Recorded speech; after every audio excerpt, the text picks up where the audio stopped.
This is the Daily Roundup on the EAC Cambodia channel. A very good evening to you. I'm Andrew Barnes-Roberts. Making headlines tonight. Cambodia's land borders with Thailand close as a nationwide curfew and booze ban take effect from Friday, all in an effort to prevent the spread of the Delta variant. The kingdom locks down just as a flood of vaccines pours into the country, with shipments arriving tomorrow, Monday, and later next week. And are drones about to tell fireworks that they're fired?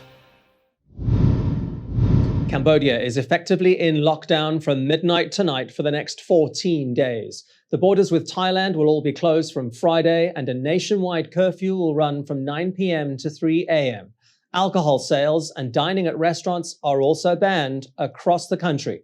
EAC News reporter Rayo Soko has all the details.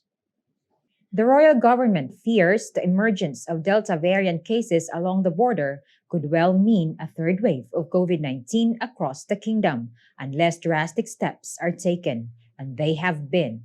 Late on Wednesday evening, Prime Minister Hun Sen announced a 14-day campaign to strengthen combat measures and prevent the spread of COVID-19. It takes effect at midnight on Thursday and runs through Thursday, the 12th of August. The 8 provinces which border Thailand will be on lockdown, and the borders will have been closed except for the transportation of goods and emergency services. High-risk businesses which have been closed in Phnom Penh since March are now ordered closed across the entire country. In addition to this, alcohol sales have also been banned nationwide, together with a ban on dining in at restaurants. All private gatherings are limited to 10 people. Capital and provincial governors have also been authorized to declare red, orange, and yellow zones as required. There is also a nationwide curfew that will take effect from 9 p.m. to 3 a.m. starting on Friday. EAC News took to the streets to ask people what they thought about the 14-day campaign.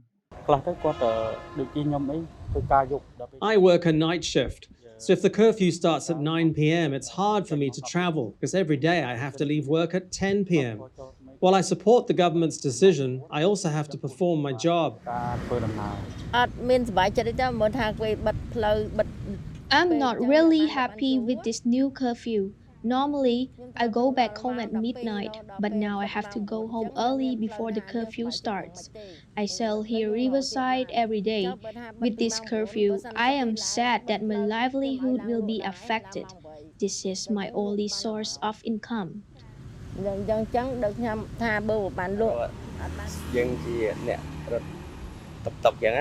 The curfew will surely affect my income as a tuk-tuk driver. Now I have to go home between 7 and 8 because there will be no people traveling anyway. But still, I support and favor the government's implementation of the curfew to stop the spread of COVID-19. I just hope that things will be back to normal soon. Many of the capital's residents we spoke to were unaware of the curfew that was announced on Wednesday night. People support the decision but admit they'll have difficulties adjusting again, especially those workers whose jobs end at 10 p.m. or later. Rhea Soko, EAC News, Phnom Penh. Cambodia will receive its second shipment of COVAX vaccines on Friday morning. A plane carrying 500,000 doses of the single-shot Johnson & Johnson vaccine will touch down at Phnom Penh International Airport at around 7:15 a.m. The vaccines have been donated by the United States. 1 million shots have been donated in all. The other half will arrive on Monday morning. And as they say, that's not all. A further 668,000 doses of AstraZeneca from Japan are expected in the coming days. They're part of 1 million doses, the first 332,000 of which were received personally by Prime Minister Hun Sen last Friday. And then there's the UK. It is starting to ship doses of AstraZeneca around the world this week. 415,000 shots of the vaccine are expected in Cambodia over the next few days. All of these vaccine shipments are in excess of the 20 million doses Cambodia already has to vaccinate 10 million of its adult population, which led the Prime Minister to announce last Friday that the kingdom would now aim to inoculate 80% of the population as soon as possible. Vaccinations for children begin on Sunday. The total number of Cambodia's imported cases of COVID-19 have climbed to 10,049. 328 more cases were reported overnight. Most are migrant workers who have been streaming across the borders from Thailand, which will now be closed from Friday for the next 14 days. The 328 new imported cases are among the 765 new cases reported on Thursday. They take the country's total number of COVID-19 cases to 75,917. The daily death toll has steadily been dropping this week. 11 deaths have been reported overnight, a far cry from the record of 39 posted on the 15th of July. Daily recoveries also continue to outpace local daily cases. 694 patients have been discharged since Wednesday, taking the total number of successful treatments to 68,386. Suspects in the 2 rape cases in Kampong Speu are still on the run. The brutal rape of a 14-year-old girl was reported on Monday, while the repeated rape of an 8-year-old girl was reported on Wednesday. The Cambodia National Council for Children has told EAC News that the 2 prime suspects, a 32-year-old man and a 13-year-old boy, are still at large. EAC News reporter Reo Soko has the latest. The Cambodia National Council for Children is hoping members of the public will come forward with information so that the 2 suspected rapists can be apprehended. CNCC Deputy Secretary General Ms. Sambat Sukuntia says that they are constantly communicating with police units, but so far, no suspects have been arrested.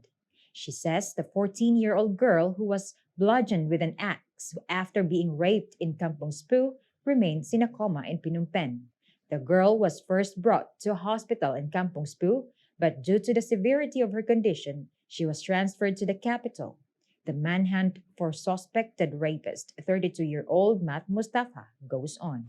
The 14-year-old rape survivor remains in a coma here at Konte Bukhat Children's Hospital. Doctors are trying to monitor her condition, hoping she'll pull through.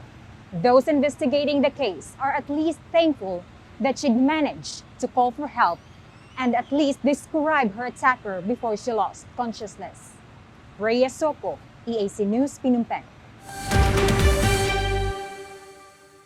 Well, let's take a look now at news dominating international headlines this Thursday, the 29th of July.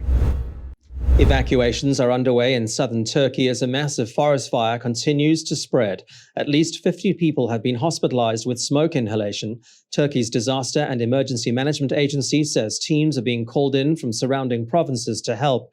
Plumes of black smoke are rising from the forest around Manavgat, about 75 kilometers east of the resort city of Antalya, which is now also threatened. The city's mayor says he's never seen anything like it. The fire is being fought on 4 fronts by 2 planes, 8 helicopters, and 52 vehicles. The cause of the blaze is being investigated. At least 6 Rohingya Muslims, including children, have been killed and several others have been injured after heavy monsoon rains triggered landslides and flooding in refugee camps in southern Bangladesh. Video footage shows the damage in parts of the Kutupalong refugee camp, with people searching for their belongings.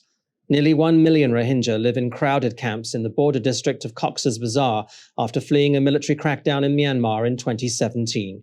It is the world's largest refugee settlement. Rohingya refugees mostly live in shacks made of bamboo and plastic sheeting.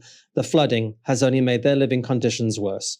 The Bangladesh Weather Office says it expects the heavy rain to continue for the next few days. And police in Paraguay are showing off the country's biggest ever drug bust.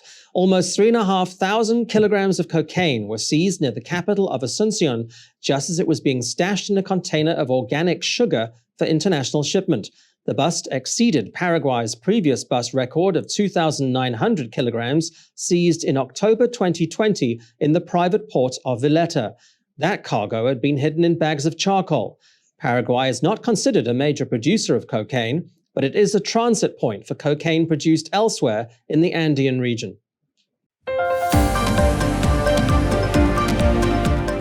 Day 7 of the Tokyo 2020 Summer Games. All the latest with Alessio Mizzoni after the break.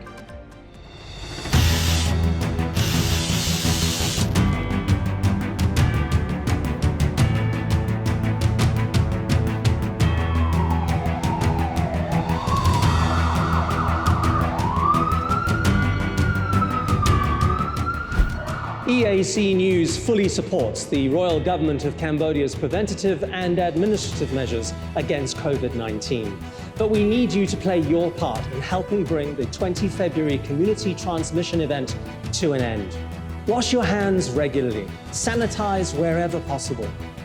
Keep an eye on your body temperature. Use the Stop COVID QR code and maintain a safe social distance. But above all, please, please, please, wear a mask. Only together can we beat COVID-19.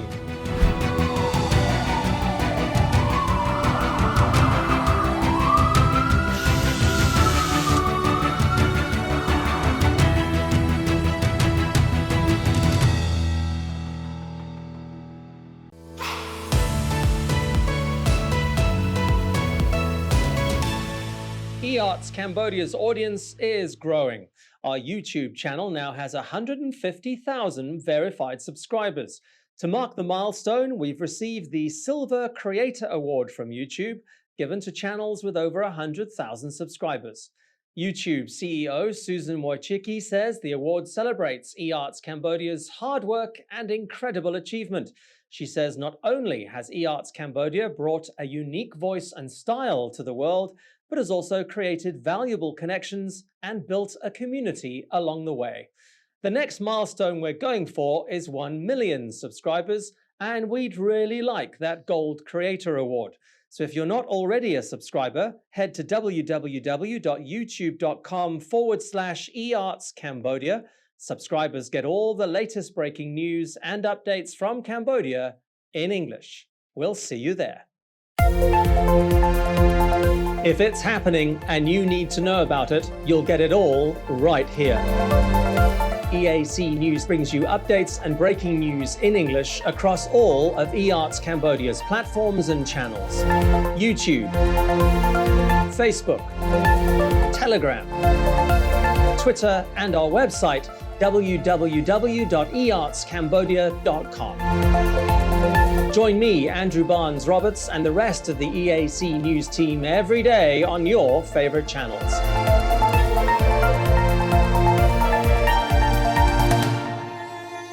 EAC News, Cambodia made clear.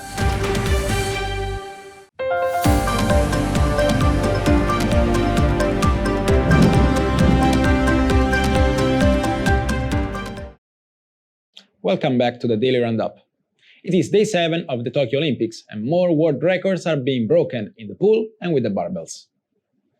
China's Shi Ziyong broke his own world record to win the men's 73 kilos weightlifting event on Wednesday, claiming a gold medal for the second games in a row. The 27-year-old lifted a combined 364 kilos to better his own world record of 363. The Chinese team has collected 13 gold medals so far, winning the women's 200 meters butterfly yesterday. In the other main events of the day, the US won the 800 meters men's freestyle in swimming and Australia took first place in the men's 200 meters breaststroke.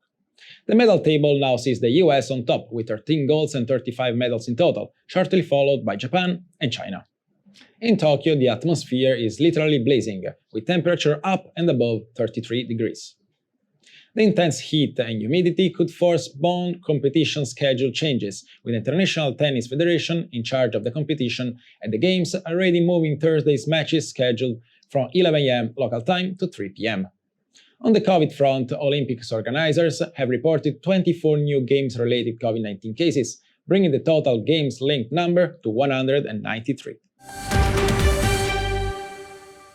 The writing is in the sky for fireworks. Long the bane of pet owners and environmentalists, firework displays could soon be a thing of the past. New drone swarming technology could offer a future of much quieter and more dynamic celebrations of light. British drone display company Celestial can fly as many as 300 drones in formation. They say the technology is developing so fast that we might soon be able to replace fireworks with high-quality flying images. He says that although we all love fireworks, they do tend to blow things up, are single-use and can terrify animals. Regulations are also becoming more stringent, with governments in India and in China trying to limit the number of fireworks set off during celebrations like Lunar New Year and Diwali. More recently, Celestial has teamed up with Greenpeace to promote more environmentally responsible light displays. And while perhaps not as flashy as fireworks, you have to admit these are a lot more beautiful. In Cambodia, you need permission to fly drones in Phnom Penh and at Angkor, but no one is stopping you from having some fun in the countryside and trying out your own drone swarm of light. Up next, stay with us for tomorrow's weather.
And finally, if you thought you were having a bad day, spare a thought for British Prime Minister Boris Johnson, who stole the show at an official engagement on Wednesday, but for all the wrong reasons. It was supposed to be a somber event, the unveiling of the UK Police Memorial at the National Memorial Arboretum. But with the weather being typically British, I guess someone was going to have a problem with their umbrella. While Prime Minister Boris Johnson was left looking a little embarrassed, the umbrella malfunction did give the Prince of Wales the giggles.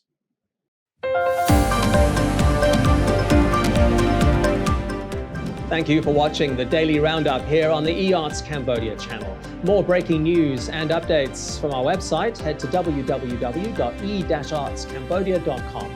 You could also subscribe to our Telegram channel, look for EAC News. Friday tomorrow, I'll see you at 8.